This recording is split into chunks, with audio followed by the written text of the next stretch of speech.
Detroit is a good sports town. Detroit is fiercely proud of its Tigers and just as partisan about its Lions. Watch the Red Wings play or see the Lions. They keep on trying, that's all that one can do. Oh, welcome to another edition of Hard Knocks, presented by Around the NFL. I'm Dan Hanzus, and I'm joined by the tiny box to my tugboat, wearing a robe somewhere. I don't know where, but she looks smashing. Colleen Wolfe. Dan, this is a big day for me. I am in Sonoma for a work event, and I am feeling a little Ron Burgundy. I'm really leaning in and enjoying myself, so I put on this blue robe to do the show. Is this going to end with you having a brown drink in your hand and yelling cannonball and jumping into a 10-foot pool? I hope so. I have to locate a couple of those items first during the show, but maybe if everyone's lucky, fingers crossed. All right. So we are, separated by hundreds of miles, but we're together to talk episode 2 of Hard Knocks training camp with the Detroit Lions. And Connie, once again, the David Robideau theme song snaps me right into it. I'm focused. I do not want to let Dan Campbell down because I don't want him to go ape shit on me like he will on you if you're not paying attention during a preseason game, which, by the way, that's a huge ask. We've been watching football for a long time, Connie. Everybody knows that preseason is, kind of a joke, especially later in games. And if you're an everyday or a starting player, keeping your focus on the game is not something you typically see when they flash to the sidelines. And yet, Dan Campbell was telling his gang, if you are not locked in every second of this preseason game, I will kill you. Basically, I'm paraphrasing. Well, I can't believe that your mic already hasn't been cut off. The preseason is a big deal. You can catch 22 live ones on NFL Network. All of the games will be there. I was in the studio on Saturday, and I feel like I know everything about Kenny Pickett at this point. Listen, the preseason, it's a big deal, but I can understand how players might not be locked in, especially for the Lions when they're playing the Falcons. Fourth quarter of a preseason game between the Lions and the Falcons is a little bleak, not going to lie. But Dan Campbell, he's trying to get his guys to focus in, and I appreciate that. Yeah, and I thought, obviously, coming off episode 1. Episode 1 was, I thought, such a banger in the history, the rich history. The history is rich, Connie. It is. Of this documentary series that I don't remember the cold open of the show being a last time on Hard Knocks, which was appropriate because it was a banger. There are a few premieres that stack up in recent years like this one did. So we got to see many of the greatest hits from episode 1. And, of course, Dan Campbell was prominently involved. And when you look at episode 2, Campbell is not as much or is not as high in the mix as he was in episode 1. And that's okay. It doesn't have to be all Dan Campbell all the time.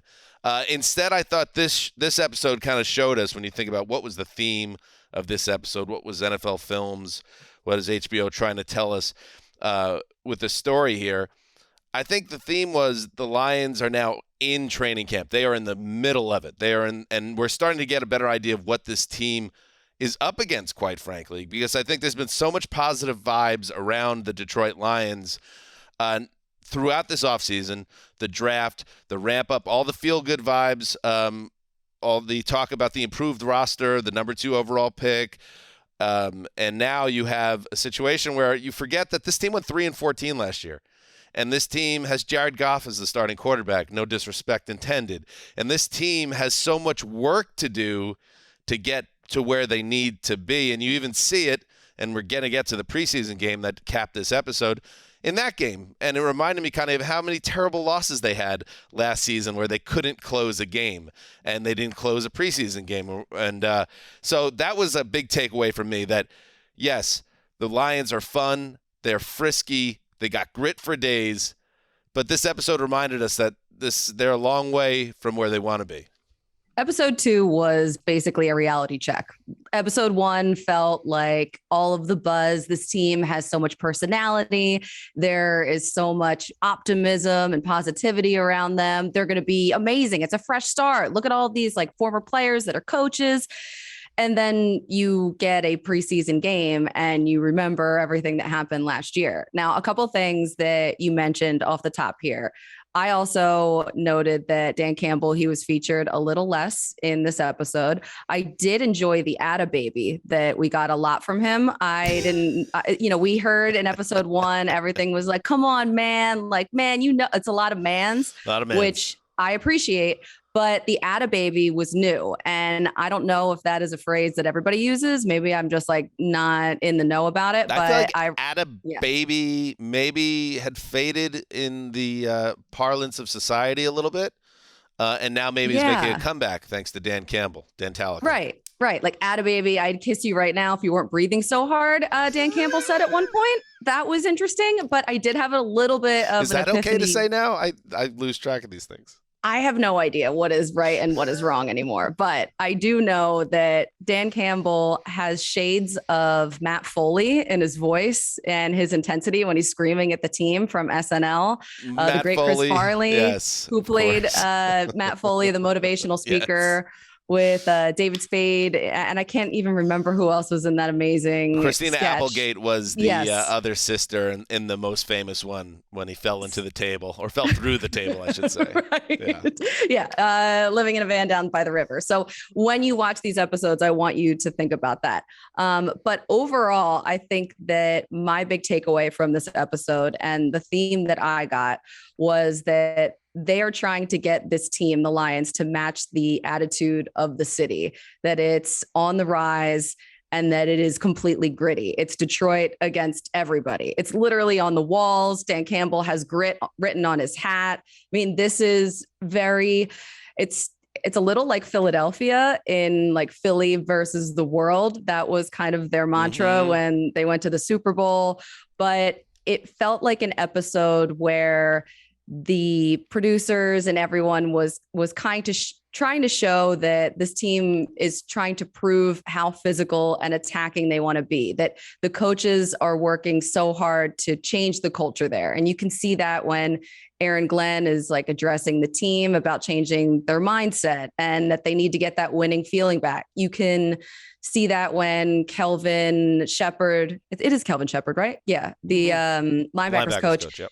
Is kind of when I say addressing the linebackers, he was basically like chewing them out for Rodrigo being able, like showing them all up. You can see it when Duce Staley is telling the coaches what he wants out of Swift. It's all throughout the show. It's woven in. It's Amon-Ra St. Brown versus everybody. I mean, you can see it from start to finish. So that was kind of like my big takeaway. That's a great like sports mentality to have, the nobody believes in us card.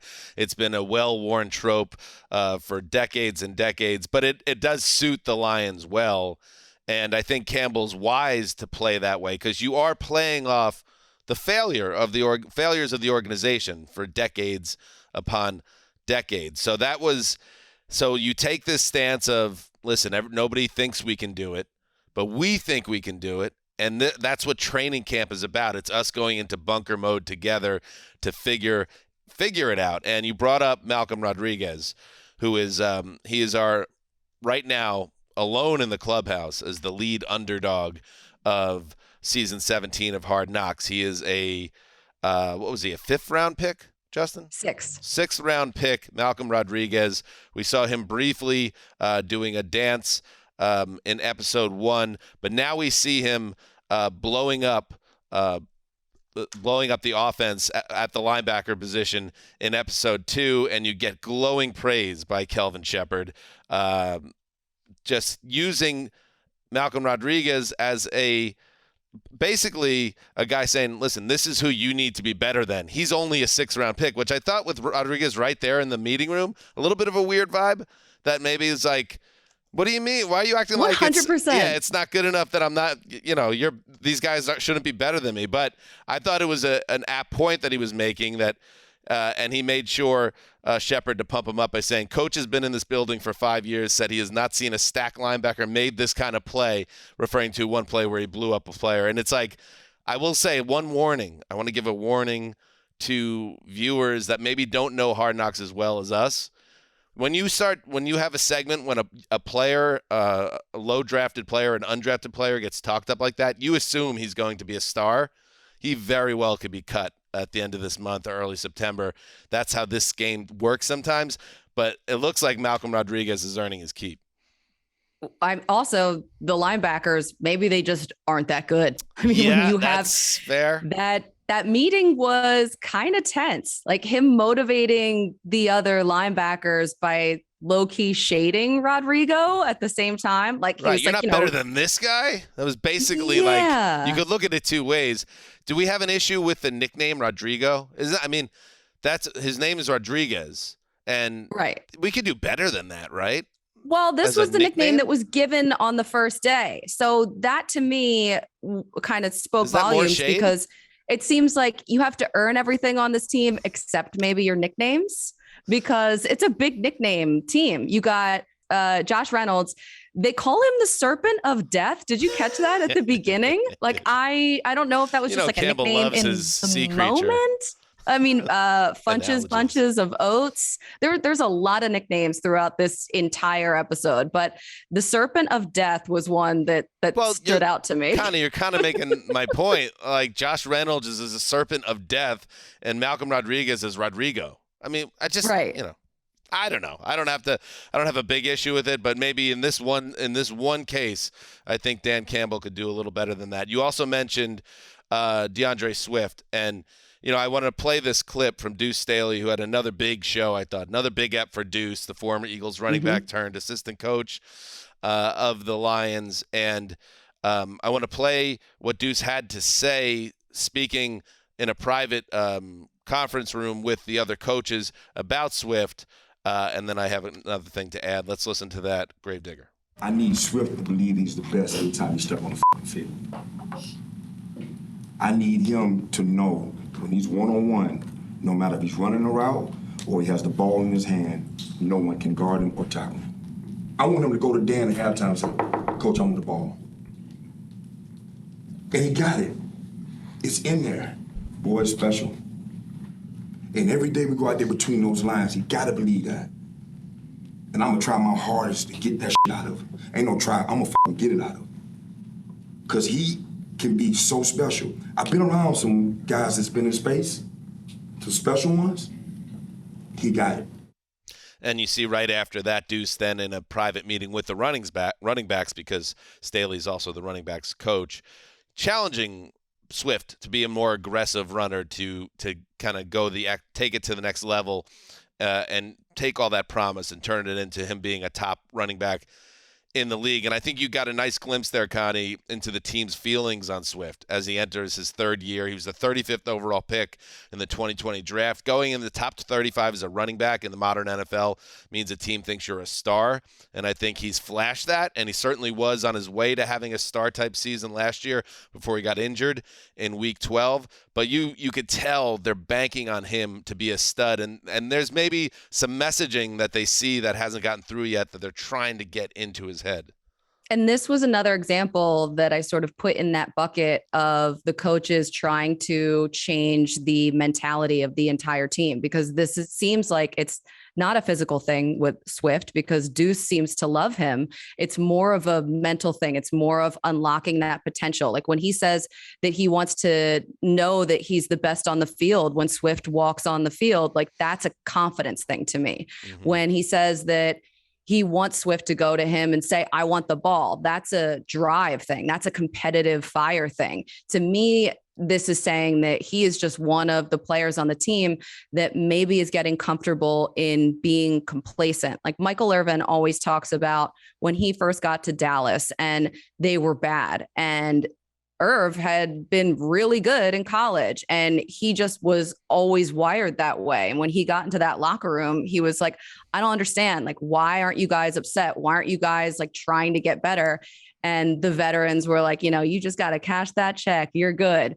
And so he always talks about how difficult it was to change the culture. And that's something that you can see, especially with Swift, because Duce, he really likes him. He seems to think that Swift is on the precipice of kind of greatness. And if he just gives that little extra effort, if he just gives that stiff arm, then he'll get the touchdown. If he's a little bit more physical, if he is a little bit more greedy, then they can get over that hump. And it's not just him, it's him and it's everybody on the team. Yeah, I think with Swift, he has all the talent in the world.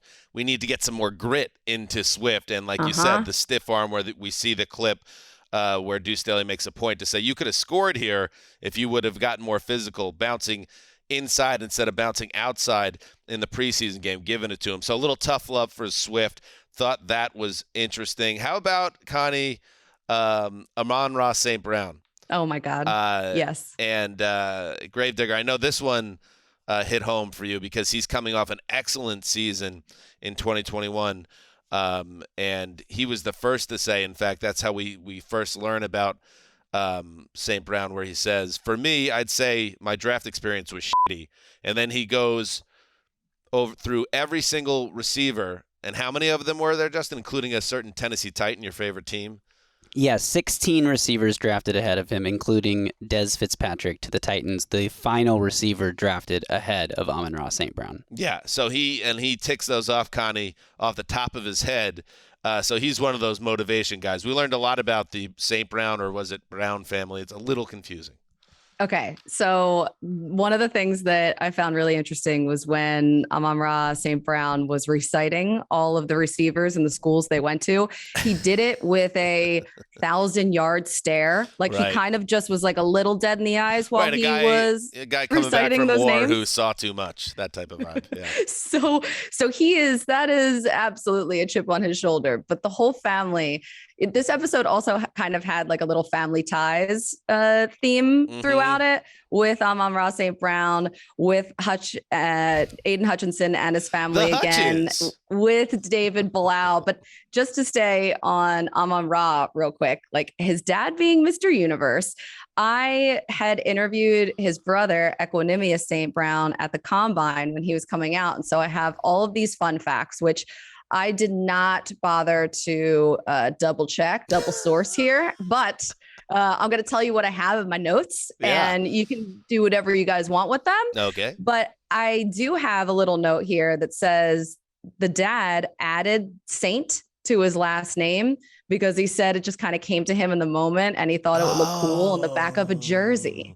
Because it was when we see the dad's name is John Brown, it did throw me for a loop that it took me a while to recover from. But Saint was added. Okay.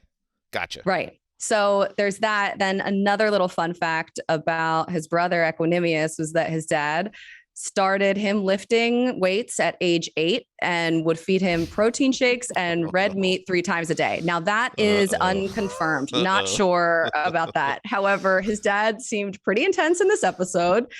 And even when they were working out, the fact that there's no talking really allowed while they're working out. And I'm not sure why his dad was talking down to water, but he was saying that like, what's wrong with spit? Are you getting soft now? I don't know. I feel like water is kind of a pretty well-known thing that everyone should drink. He's old school. He's like Bear Bryant having a 9-hour practice in summer without water breaks because it makes you a better football player vibe.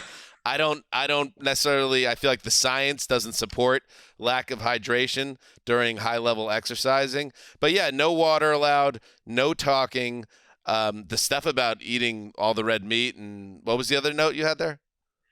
That he would just get protein shakes. Oh yeah, protein shakes at a very young age. At least that was Equanimous. I'm sure maybe it was the same for other brothers. I don't know. They both got it. And then somehow Kevin Durant at one point catches a stray because his Achilles, because he wasn't doing enough, I guess, calf exercises. I was like, whoa, this dude is wildly intense.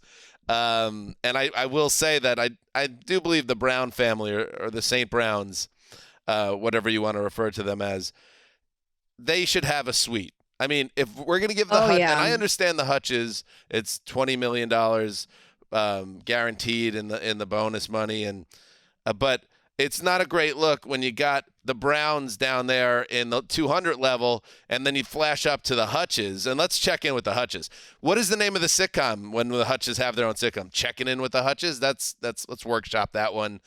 I enjoyed a lot about it. I liked the moment with Mia Hutchinson. I filed this under one of my quotes of the day from episode 2. Just, I don't know. I just like the way she said this. Play it, Gravedigger. Marcus Mariota. I just like the way she said that. Well, also the mom like shushes them. They're like, come on. Like, she's like, come on, Aiden is in here. But this is his first play ever. It's a very relatable thing, especially when like some of these quarterbacks are changing teams in the off season. Right. That was very funny. I was thinking maybe like the I was trying to workshop a Hutch name for you, but the Brady Hutch doesn't work. Never mind. We'll get what there. I would like to, we will. Yeah. We will. I like that they have a family logo on their tees, Team Hutch, that they all wear. It's like a customized logo. What do you think about it? But the shade, I mean, it's Is it like an old school upright? Is that what the logo is? With the H I think so. on each side? Yeah. Yeah, that's they're getting creative. I'm sure they have a name workshopped for their sitcom, but I did love the shade that Amon-Ra's dad, John Brown, kind of sent their way when he said they're not sitting in the stands with us. Like, yikes! No. That was a rough moment, but hey, listen, I would like a crossover with the Browns and the Hutches on a very special episode of Hanging with the Hutches. Hanging with the Hutches. There you go. I think that would really work. Let's take a break, and then Connie's going to drop a hammer of an observation from episode 2. We'll be right back. Great. All right, Connie, I teased it, so you better have You did. You did. And I was like going to bring up David Blough here, so I don't feel like that is a good spot. Is it time for the Blauhards? Blauhards, to stand up? So, I think so. Listeners of the Around the NFL podcast are surely aware that a few years back, Mark Sessler, our colleague, fell hard for David Blough and formed a fan club called the Blauhards. And I have since signed up with the Blauhards. I know you're a member, card-carrying member of the Blauhards. Of course. So this was kind of a bittersweet episode from that standpoint.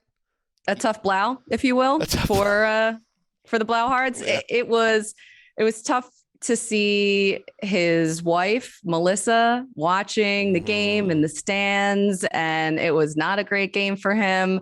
The play-by-play sat especially well with me when he said, I can't remember who was calling the game, but Blough was running out of time. It hit a little different, like you could take that a lot of different ways. He kind of is running out of time here. He is, for people, a little behind the scenes. I mean, listen, Jared Goff's starting quarterback, but Tim Boyle and David Blough are in a battle for the backup duties, and this has always been traditionally really fertile ground for Hard Knocks, the backup quarterback role. So I want to see the other side of this. I want to get some Boyle in the future episodes to get that side of things.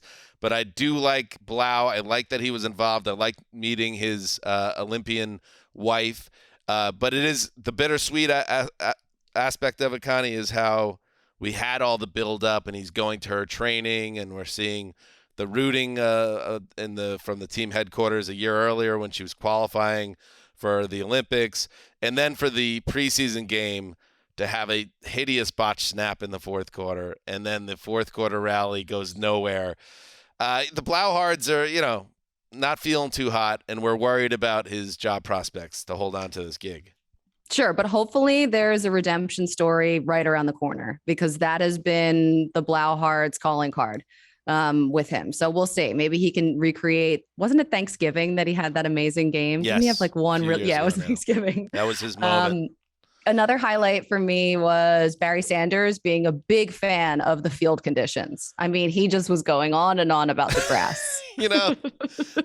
Listen, if you're old enough to remember Barry Sanders, and I was a high school kid when he was the greatest running back on the planet. Listen, Emmitt Smith might have been the most decorated or that have the most yards, but the best running back of the 90s, and maybe the best running back ever in the non-Jim Brown category, to me, might be Barry Sanders. That's how amazing he was and special. And Barry is not, to me, the most charismatic individual. When he's interviewed, he doesn't always jump off the page, and you almost could sense the Hard Knocks wanted to give him a little more juice in this episode, but he just didn't say anything that interesting on the sideline other than, man, this grass sure is green.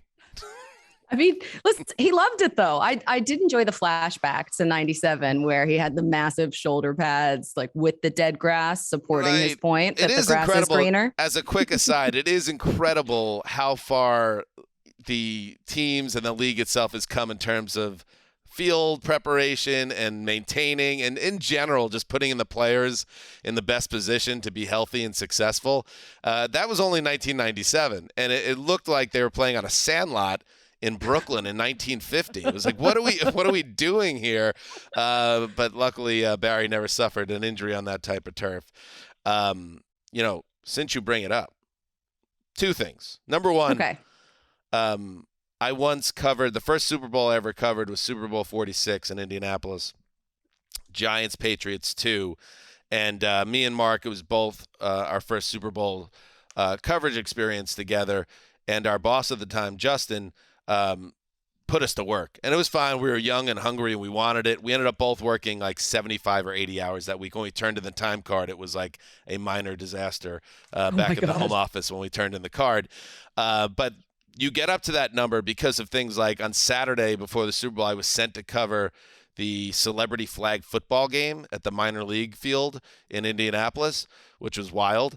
Snoop was the captain of one team. I believe Maria Menounos was the standout on the other team. And the only thing I can tell you is that it was a mix of stars, and retired athletes. And Barry Sanders, I'll never forget being completely kind of out of the game plan. Like, Barry Sanders was on one of the teams in this flag football contest, and they rarely used him. I'll never forget that, just seeing Barry wandering around the field not getting the ball. And who put this together? Whose fault was that? I don't know. DirecTV? Wow. I don't know. Bad job. And then also on the Barry Sanders tip, yes, it is time now for our Liev Schreiber Quote of the Week with our Liev Schreiber stand-in, the great Jason Zumwalt. Take it away, Jay. Detroit icon Barry Sanders is a straight-up legend. Ironic, because straight lines were never his move. 2 for 2. So good. He's so good at this. They could just pay Zumwalt to do it. Yeah. Probably be cheaper. All right. What other takeaways, Connie, as we get closer to the MVP picks for episode 2? Yes. I just have like 2 other little things. You know how I think the greatest compliment that anyone can give is calling someone a bastard, because that's what I have named our ATN text chain. Oh, yeah, of course. ATN bastards. Like, when someone is a bastard, they are someone who can joke around and they can kind of like trash each other in a fun way. And I feel like we saw that a lot throughout this episode with Duce Staley telling guys to study because they're not getting dates for their looks. Dan Campbell getting on TJ Hawkinson about his shorts that look like his wife's. Yep. He said his wife used to have shorts that looked like that. They were very short. I mean, that was one of the highlights for me. Yep. But I think that is sort of a recurring theme, that there are some pretty big bastards on this team. Yeah, that's good. Bastardos. Always good to have a few of those or a bunch of those. I had a question about Hutch. Hutch did the MJ sack celebration or a tackle. He had a tackle for loss in the preseason game. Mm-hmm. And it was a Michael Jackson impersonation. I don't know, because I don't follow the college game closely. Was that directly because of the Billie Jean moment from episode 1, or was that something he's done previous in his career? I assumed that it was because of episode 1. And I think at one point, even his mom says that she had texted him about it earlier in the day. I like that. So I think that they're just trying to like build the brand. See, I like a little that bit. a lot. Just like they have the Hutch clothing line. They're trying to build that brand. And Aiden Hutchinson was also rehearsing the handshake that he was going to do. I guess it's like a handshake celebration. Like when he was dapping someone up, they were rehearsing it on the side earlier in the episode. So I thought that was kind of cute. It was. Is there anything else we want to hit before we get to our MVP votes using the vector voting system? The only thing I was thinking was in the recap, like last time on Hard Knocks, they replayed Jamal Williams and his speech. And when he said, if you're going to piss like a puppy, stay on the porch and let the big dogs eat. In the moment, I really wasn't sure what the hell he was talking about. But when they replayed it, I figured it out. I finally realized, oh, I guess he means the puppies are scared and that's why they're pissing on the porch. Yeah. But it's still a little unclear, I guess. Oh, that didn't connect with you. It didn't connect with me because I've never had puppies pissing on the porch before. I've never had a porch. So yeah, I guess the big dog's eating and the puppies pissing. No. I got like a little confused in the metaphor. Okay, well, you eventually landed it, so everything's fine. Plotline predictions for episode 3. I got we need, and you could feel it. The Hard Knocks producer is like, oof. Okay, we need to get into Jared Goff at some point. Oh yeah. If we wait till episode 4, that feels too long. We can't push it to episode 5 because that's just almost disrespectful. David Blough got the time before Goff. Right. Did. So it's like, I feel like episode 3 is going to be a neat little spot for him. We're still waiting, as I mentioned last week, for a visit downtown that pays homage to the Detroit music scene, soul, blues, hip hop, garage rock. Maybe we get a Jack White visits Lions practice. These are all things that could be in play. I would love that. And one last prediction is you mentioned Jamal Williams and his dog metaphors. Bring him back. I mean, oh yeah, we want more. I was saying that before the show to Gravedigger, I was saying, who's an example of a running back who, whenever he gets a chance, shines, and then all of a sudden he goes into hibernation. The coach puts him in mothballs. Tony Pollard, great job by Gravedigger there with the Cowboys. That's what it felt like for episode 2. It's like Jamal Williams just blew up the world, and then all we get from him is an episode closing dad joke about James Bond. I need more Jamal Williams in episode 3. Seems fair, Bubble right? 07. Bubble 07. It was so good. It was pretty James good. Bond taking a bath. Bubble 07. All right, let's listen to the it. joke in case you didn't hear the joke. What do you call James Bond taking a bath? Bubble 07. All right, it's time for episode MVP voting. Again, vector voting scale. First, second, and third place votes all carry different point totals that are weighted. At the end of the 5th episode, the finale on September 6th, we will reveal through addition, just simple math, that Gravedigger will handle, who is indeed the Hard Knocks MVP for 2022. Who is your first place? Wait, Dan, can I stop you right there? Yeah. What if we count up from third, second, first? A little more drama on the reveal. You know what? Ooh. Good job by you. It was actually running through my head. Should we do it that way? I went the other way, but now that you're coming in, that's good producer work. And that's Justin Graver. Who is your third place vote for MVP of episode 2? I'm going to go with Duce Staley. He has been a favorite of mine from the jump. Last week, he was my second place vote. So this week, I didn't want to go second place again with Duce. So I'm going to knock him down to 3. All right. I have, and that's a good vote. We're going to hear more about Duce in a minute. Third place, I have Dan Campbell. Obviously, this wasn't Campbell's episode 1 coming out party, but he had 2 lines that I love. First, the aforementioned chance encounter with Hutchinson as tight end that led to this commentary on his shorts. Really accentuates the butt cheeks. And then Devin Funchess, who you may remember once upon a time being a Panthers wide receiver of note. Now he's looking to catch on and make a splash with the Lions. He makes a nice catch in the back of the end zone on, I believe it was a Tim Boyle throw. And Campbell, I think, kind of into his headset, but also to no one in particular, had this to say. Fucking Funchess bunches of oats. All right. I love that one. So that gets him on the medal stand. Who's your second place? Second place is Amon-Ra St. Brown's dad, John Brown. Me too. Later known as Yes. John St. Brown. Are you serious? John Brown. Don't call him John St. Brown because he's not. Yeah, it's got to be. I mean, the old footage of him as Mr. Universe and then all of the stuff with him in the weight room with them now. I mean, it was just perfect. I also like, as a dad, and I just got back from Legoland this morning, in fact, and I'm just like, me and the 8-year-old were just starting to bump heads a little bit because he just won't listen to me as much anymore. So, we're starting to, do that thing, do that dance, that part of fatherhood. And you got to feed him red meat 3 times a day. I think I do. That's it. But that's the answer. I like this line. I could empathize with this line from John Brown where he's like, people should listen to me. Look, I know I'm a father, but I'm freaking Mr. Universe 2 times. I know what I'm talking about when it comes to this stuff here. 2 times. Yes. Maybe if he just won it once. I love. How many times do you think he reminds people about that? And that's so awesome. I love it. I think John Brown is a reality show. If it was 2008, he would have a reality show on TLC off this. I mean, maybe there's still time. Yeah. Yeah. All right. So we both have John Brown. I don't know. I thought about is that throwing away a vote because, John Brown, is he going to keep popping up? But we don't know. Maybe he will. I hope he does. Exactly. I had no problem with that. A second place. I know we're going to have the same first place now. I don't think so. What is your first place? In fact, I know we won't. Who's your first place? Whoa. I'm going with Rodrigo.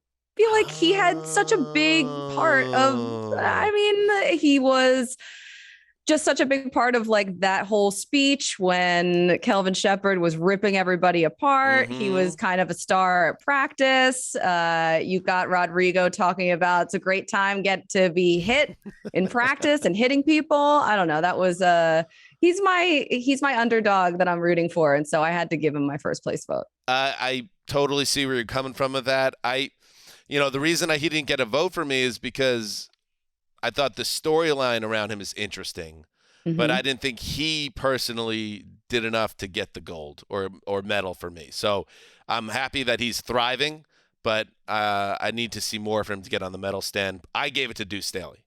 I think I love Duce, how he's acing what is essentially an audition for the 31 other teams as a head coach, and that's what this show can be. For an assistant coach. And I don't think there's anything. I think he's being himself. I think he's being real.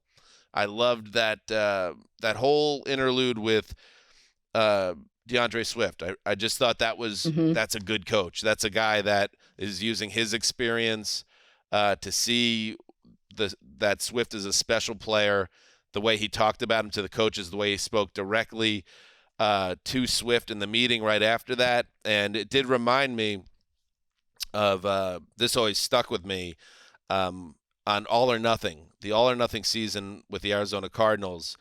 There's a end of season meeting, private meeting between the running backs coach of that team named Stump Mitchell and a young David Johnson. And Stump Mitchell says kind of the same thing or something similar to what Duce said to DeAndre Swift, which is, listen, you could be really special. You could be as good as anybody in the league right now if you just keep up what you're doing. That was more like you're doing everything great, just keep doing it. Duce clearly thinks that Swift needs to be pushed. And I think Swift, I don't know if he does make the leap in year 3, but I think he has the right coach to do it. So I think Duce, back-to-back episodes, has been really fun to watch and just seems like the exact type of guy you, as a head coach, you want underneath you as an assistant coach. I've been slow playing my Duce Staley love a little bit because I have just like always loved him so much. And I've been worried watching this that I'm a little biased because of his past with the Eagles and everything else. But now you're just confirming that everything I'm thinking is right. So yeah, the Duce Staley love is real. No, the Duce Staley train is rolling. And a special mention to my guy, Aaron Glenn, who I think he's coming off very well in this show as well. And if that defense gets a lot better this year, and it could, I think his name is going to come up for head coaching jobs come January. Just a guy that obviously commands respect and knows his ball. All right, now, before we say goodbye, a couple things. Connie, we gave Gravedigger a lot of work, I feel like, our producer in episode 1. I think we had asked him swag. We asked for Detroit pizza at some point. Oh yeah. There might have been a third request that I'm not recalling off the top of my head. Where are we with the requests? Yeah, so where are we, producer Justin, after 1 week? We have merch has arrived. Hey. And I Love will it. You hear that, Connie? We got merch. This is great. I'm going to come in the studio to present it to Dan, and then we can hold up yours so you can see it because we'll give it to you when you're back in town. I'll be in studio next week. Perfect. I have a lead on Detroit-style pizza, so maybe next week in studio we'll eat a little bit. Maybe that's a finale thing. Maybe it is a finale thing. Maybe, but if you got a Good lead, idea. that's great news. And then the third request, I will have to double check on because I also don't remember what it was. Great. All right, here comes Justin with the shirts. We got the merch. Yes. We got them. And that's not what we're Is not. it a varsity jacket? Oh, or look no? at Connie. It is What? NFL Films on the front. Ooh. This clearly is Connie's shirt. This would be a little tight on me. It's a crew shirt. Yes. Crew shirt. Hard Love it. Knocks crew. That's beautiful. Thank you to Ken Rogers and the NFL Oh my God, Films I can't people. wait. Very good. We'll wear that with pride. Listen, That's great. Integrity isn't a thing on the Hard Knocks podcast. No, we're presented by Around proud the of NFL. this whole operation and the product, and we're just promoting it. Absolutely. All right. Special shout out to Chris Wong for sending those to us. Chris Wong. Thanks, Chris. We love you. All right. Now, we'll be back next week, episode 3. Make sure you tune in for that. And a special, I'm especially excited for this one, Connie, because you're going to be in studio with me, and we're going to chop up episode 3.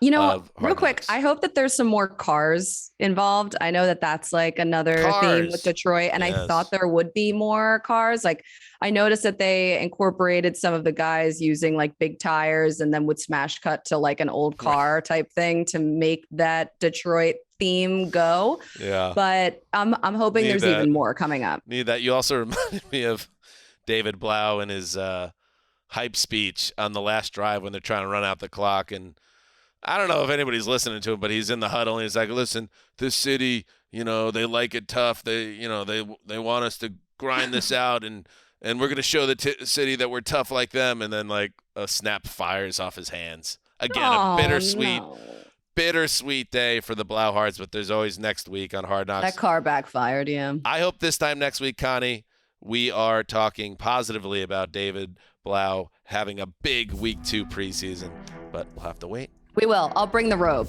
All right. Thank you to everybody for listening. Here he comes, David Robideau. Do you think David just walks around the house with this playing? I hope he wakes up and it starts playing. It's like he just turns it on and his wife's like, turn it off. He's making coffee with it on. Robideau, don't turn it off.